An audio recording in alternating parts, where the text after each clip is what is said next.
자, 오늘은 이제 영접이라고 하는 이 말씀, 요 단어를 가지고 좀 성경 공부하겠습니다. 영접이라고 하는 것은 손님을 맞이해서 대접한다는 뜻이에요. 그러니까 누군가를 영접한다 하는 것은 그 사람을 귀하게, 아주 귀하고 소중하게 주인공으로 모시는 거예요. 예를 들면 여러분의 집에 대개 외부 어떤 손님이 오신다. 그러면 이제 그분을 영접한다. 또 아니면 국가에서 이제 외국의 어떤 국가 원수가 오면은 우리나라 또에서 영접하다. 이 영접이라는 게 말 그대로 손님을 대접한다. 근데 바로 오늘 이제 성경에 보니까 뭐라고 지금 말씀하셨냐면 그분을 영접하지 아니하였다. 또 그분을 영접하는 자들. 그러니까 이 영접이라는 말이 이 성경에서 결국 쓰여진 저 내용은 뭐냐면 사람들이 예수님을 귀하게 소중하게 그분을 맞아들이는 거예요. 그러니까 모시는 겁니다. 그러니까 누군가가 예수님을 믿는다 했을 때 그 전제가 뭐냐면 그분을 영접해야 되는 겁니다. 그러니까 예수님에 대한 그 중요성이 이제 여기서 나타나는 거예요. 그러니까 어떤 사람이 예수님 믿지 않는다. 그러면 우리가 이 말씀을 휘쳐보면 그 사람은 아직 예수님을 모셔서 그분을 대접하지 않은 거예요. 그러면 또 누가 예수님 믿는다 하는 것은 뭡니까? 예수님을 모셔서 대접한다.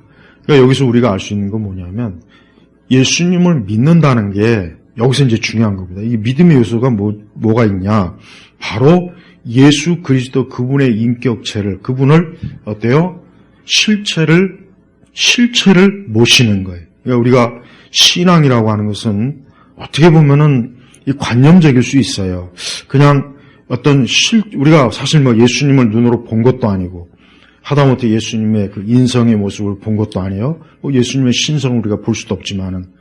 그러니까, 내가 예수님을 모신다. 예수님을 믿는다. 이 말뜻이 뭐겠냐? 그것은 예수 그리스도께서 실제로 존재하시는 것을 확실하게 알고 그분을 그분을 구체적으로 내 삶 속에, 내 인생 속에서 그분을 모든 면에서 귀하게, 소중하게 그분을 맞아들인다는 뜻이에요. 그러니까 이 의미가 뭐냐면 이거는 확실히 관념적이거나 그냥 지적인 믿음에서 할 수 있는 일은 못 돼요. 그거는 그냥, 그래, 예수님 나 믿어. 예수님 믿지. 그렇지만 그 사람이 정말 그 예수님을 어떻게 대하는지는 그 사람이 모든 걸 보면 알 수가 있겠죠. 그가 어떤 자기의 모든 것을 예수 그리스도의 뜻, 그분의 말씀, 그분의 기준에 항상 맞추려고 하는 사람.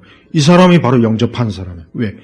예수님을 그만큼 실제적으로 인정하고 알고 그분을 모신다는 것은 모든 걸 그분에게 맞추는 거예요. 그분에게 맞추는 거예요. 이게 영접의 가장 중요한 의미예요.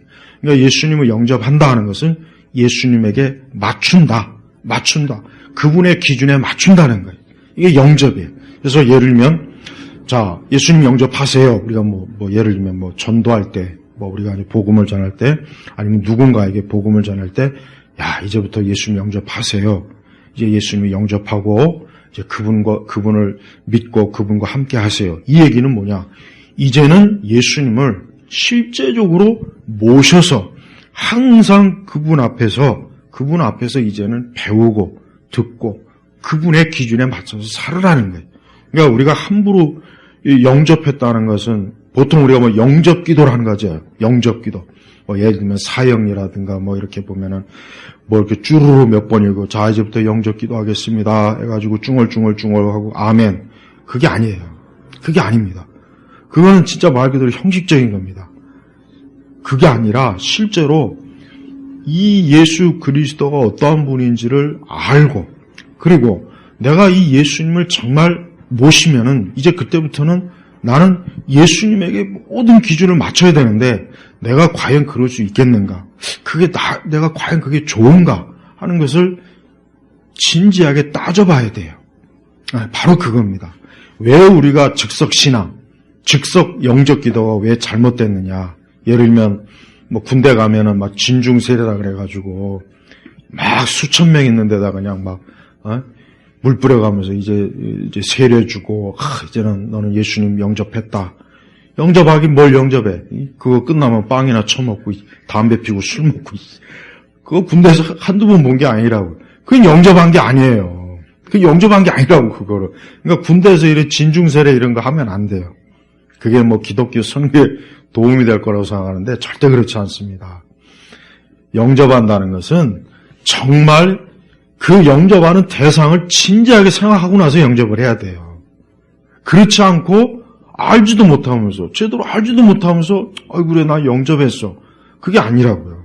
그러니까 우리가 보통 그냥 뭐 영접 기도하는 건 그게 이렇게 함부로 할 게 못 돼요. 정말 내가 예수님을 진짜 주인으로 이분을 모셔야 되나?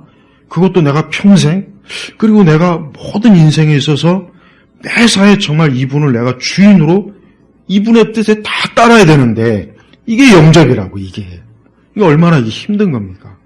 그래서 진짜 예수님을 영접한 사람이 말 그대로 진짜 그 사람이 그리스도인이야. 그러나 그냥 형식적으로, 가짜로, 그냥 그냥, 난 예수님 영접했어. 그거는 예수님을 모신 게 아니에요. 그건 여전히 예수님을 손님, 외부 손님이에요, 외부 손님. 예수님을 영접했다는 것은 그분을 바로 영접이라고 하는 것은 보통 우리가 우리 집안에 내가 있는 곳으로 모시는 거예요. 모시는 거. 내 안방, 내 거실, 내 집에.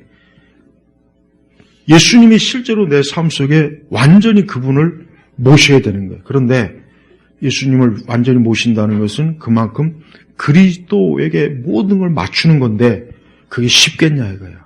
어려워요. 그렇지만 그러면 생명이고 그러나 예수님을 영접하지 않으면 그 사람은 여전히 뭡니까? 하나님과는 원수예요. 원수.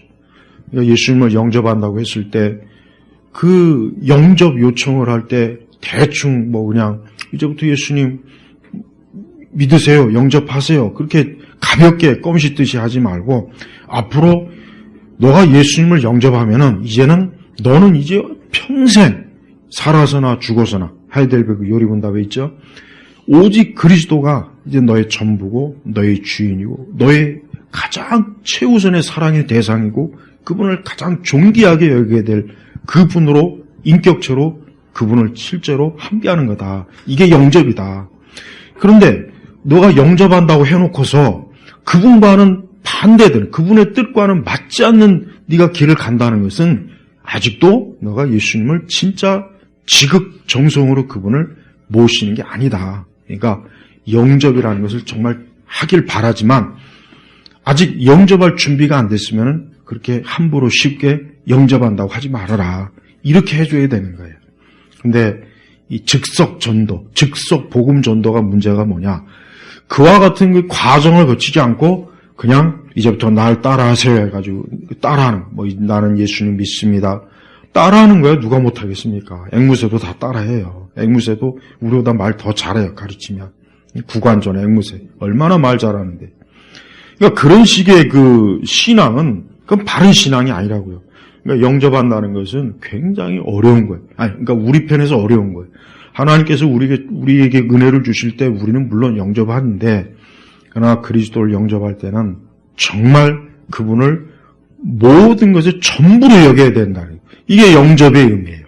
그러니까 예수님을 모든 것을 전부로 여기지 않으면서 난 예수님 영접했습니다 하는 것은 그거는 아직도 내 방으로 내 집으로 모시지도 않았으면서 문 밖에 세워놨으면서 난 그분을 영접했습니다 하는 것과 똑같은 거란 말이에요. 그래서 사실 우리 교회를 다니는 그리스도인들이 나는 정말 예수님을 영접했는가? 이거는 예수님을 가장 최우선으로 전부로 딱 모셔서 이제 그분이 나의 가장 내 자식보다 아내보다 내 친척보다 부모보다 형제보다 어느 것보다 가장 그분을 우선시하는 거예요. 그러나 예수님을 영접하지 않은 사람은 다른 걸 각자 자기가 가장 중요하게 하는 것을 그거를 가장 중요하게 여기고 대접합니다. 그게 바로 차이에 있는 거예요. 오늘 말씀처럼 그러나 누구든지 여기서 누구든지 그분을 영접하는 자들 곧 그분의 이름을 믿는 자들에게는 하나님의 자녀가 되는 권세를 주셨으니, 그러니까 하나님의 자녀가 되는 이 권세라고 하는 것은 하나님의 자녀로서 하나님께서 그의 신분을 바꿔줬다는 거예요. 이 권세. 이 권세라는 것도 오해하면 안 돼요. 자꾸 또 이 권세라고 하니까 뭐 귀신을 쫓는 권세, 자꾸 이런 식으로 또 이해하는 분들이 많아요. 은사적으로. 그게 아니라, 말 그대로, 우리 가정에 아이를 입양한다 했을 때, 입양해서 최종적으로 딱 도장을 찍고 나왔으면 이제 그 아이는 진짜 내 아이가 되는 거예요. 그러나 그 전까지는 아직 내 아이가 아니에요. 바로 이 권세라고 하는 게 그거예요. 그러니까 예수님을 영접하면 이제 너는 하나님의 자녀죠. 그러니까 마귀의 자녀에서, 마귀와 귀신과 악한 죄의 노예에서 하나님의 자녀로 신분이 확 바뀌어버리는 거예요. 확 바뀌는 거예요. 그래서 하나님의 가족에 그 이름이 딱 올라가는 거예요. 생명책에 기록한다는 말이 있잖아요. 거기에 올라가는 거예요. 그 생명책에 이름이 기록되지 않은 사람은 여전히 어때요?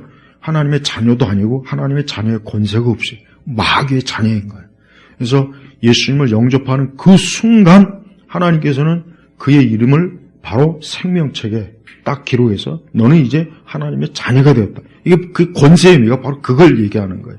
그러니까 자꾸 권세라고 해서 막 귀신 쫓고 병 낫고 자꾸 그렇게 이해하면 안 됩니다. 그거는 은사주의자들이 주장하는 거니까 그게 아니고 하나님의 자녀로 완전히 이제 옮겨버린 거, 옮겨버려. 어제까지는 마귀요, 세상의 자녀요, 저주와 지옥의 자식이었는데 오늘부터는 너는 이제 하나님의 자녀다. 너에게는 더 이상 어떤 저주와 재앙이나 형벌이 너는 이제는 없다. 이게 하나님의 자녀의 권세란 말이에요. 근데 그걸 누구한테 줍니까? 예수님을 영접하는 사람한테 주는 거예요. 예수님을 영접하는 사람. 그래서 우리 성도들도 한번 오늘 이제 이 성경 공부하고 나서 나는 정말 이 영접이라는 이 의미를 진짜 내가 제대로 알고 진짜 내가 영접했는가? 한번 그거 진짜 생각해 봐야 돼. 왜? 이 영접은 굉장히 중요한 거예요. 이건 아주 신중해야 돼. 이건 장난으로 하는 게 아니에요. 이 영접은 정말 예수님만을 유일하게 그분이 가장 최우선으로 마치 마르다와 마리아가 예수님을 자기 집에 모셨죠? 그게 영접이에요. 영적으로 그게 바로 영접이라고. 그래서 마리아가 그 예수님만 쳐다보면서 그분의 말씀, 그게 바로 영접한 거예요. 그거예요. 바로 딱 그걸 얘기하는 거예요. 그러니까 그게 바로 우리의 인생에서, 우리의 삶 속에서 항상 그럴 때 이 사람은 진짜 예수님 영접했구나 하는 것을 증거하는 것입니다. 진짜 그렇습니다. 예수님 영접하는 사람은 하나님의 자녀가 돼서 이제 그가 하나님의 사랑을 받고 하나님의 돌보심을 받고 하나님의 인도하심도 받고 하나님께서 그를 하나님 나라의 기업을 물려주시고 이 자녀의 되면 그 순간부터 너무나 많은 것들을 그냥 하나님 막 부어주셔요. 그러나 자녀가 되기 이전까지는 모든 불행과 저주와 재앙은 다 그의 몫이에요. 그래서 예수님 안 믿으면 정말 문제가 큽니다. 이 문제는 보통 큰 게 아니에요. 너무 커요. 이거는 단 한 번의 인생의 문제이기 때문에 번복할 수도 없는 문제예요. 제발 우리가 나는 정말 예수님을 영접합니다. 주님, 나는 이 시간 예수 그리스도를 진정으로 영접합니다 하고 여러분이 이제 마음으로 고백하고 인정하시는 그런 또 다시 한번 혹 그런 시간이 좀 되신다면 오늘 이 하나님의 자녀가 되는 권세를 우리 주님이 주신다고 약속했으니까 이 권세를 꼭 누리시길 바랍니다. 기도하겠습니다. 하나님 아버지, 우리 예일교회 우리 온 성도들 아주 어린 아이부터 아기부터 우리 장년 모두가 다 오늘 이 요한복음 1장 12절의 말씀처럼 하나님의 자녀가 되는 권세를 다 주셔서 우리 모두가 하나님의 자녀로서 현세와 내세를 복되게 살 수 있도록 역사하여 주옵소서. 간절히 기도하며 예수 그리스도의 이름으로 기도 올렸습니다. 아멘.